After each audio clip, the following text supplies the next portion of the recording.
Hey everyone, Stephen Jonathan here with City of Truth. When it comes to an authentic education, one of the most difficult and most important places to begin is with the distinction between first and second order considerations, or first and second things. Although this is not the kind of thing that can be conveyed in a short video, we can at least introduce the concept, emphasize how very important it is, and give a warning about how difficult it is to master this concept because it requires us to go deep into the dark recesses of our souls to excavate error. Still, at least we can get the ball rolling. The massive confusion in the world is unprecedented. The primary source of that confusion is the modern school and university doing the bidding of the increasingly diseased Western mind. Ideologies of all kinds are the hideous progeny of methodological doubt and a rejection of nature.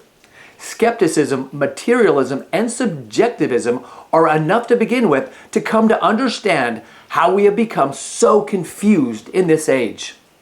We are centuries deep into a rejection of the Creator, true nature, and natural ends. The tragic first casualty of this movement is the death of common sense. It must necessarily be so because true common sense can't abide in the unrealities asserted by the modern age. The original aim of bent minds is to make a heaven on earth, and this requires man to conquer nature, and in other words, to make our own reality.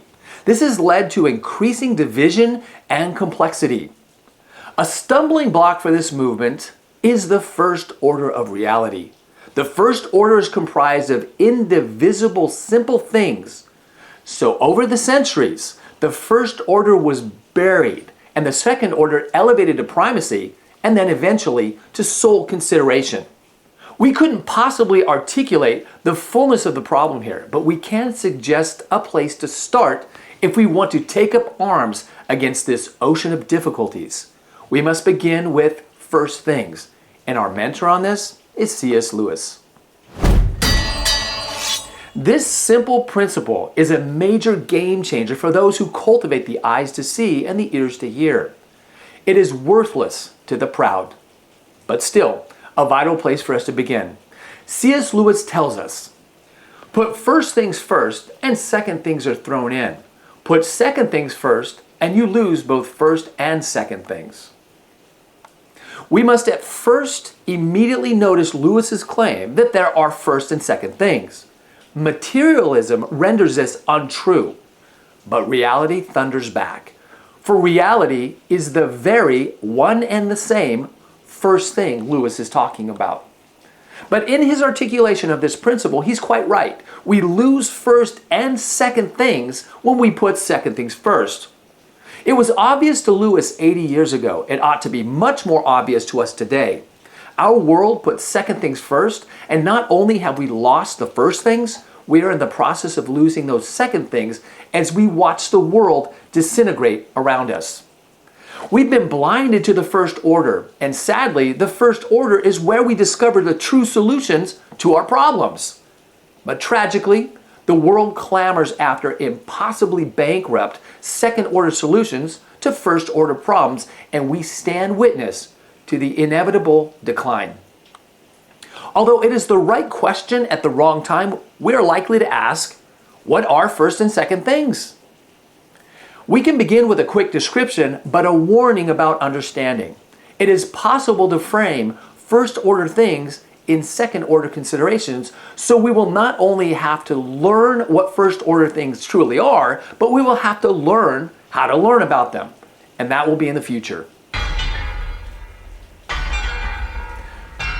We can get the consideration started by a glance at the following chart. We will begin by characterizing first and second things for the sake of an introduction.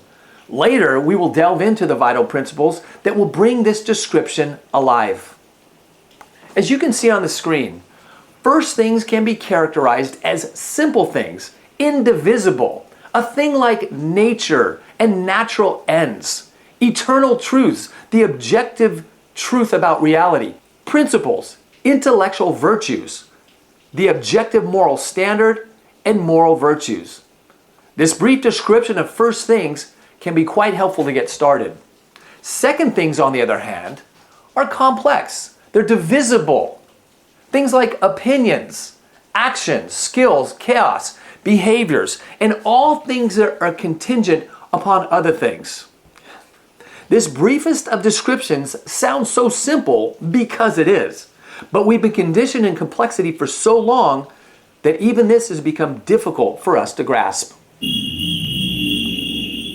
This will have to suffice as an introduction to an essential concept to which we have been made blind. Worse, we have been conditioned out of the faculties that help us remediate this deformation. There will be an agonizing series of events for those who truly desire to return to true light and understanding of the first and second orders of reality. The first is the humility to recognize and to admit that we are not well educated in the sage. And ironically, the more degrees we hold, the more problematic this will be. But still, everything must begin with the painful admission to self that we are poorly formed and in need of help. This very act leads to the second requirement, that of opening eyes. Humility and recognition of the real state of things leads to the interior eyes opening up. Not the physical eyes, but the intellectual eyes of the mind and the moral eyes of the heart. After true humility opens up our eyes, we must seek after and find a true teacher.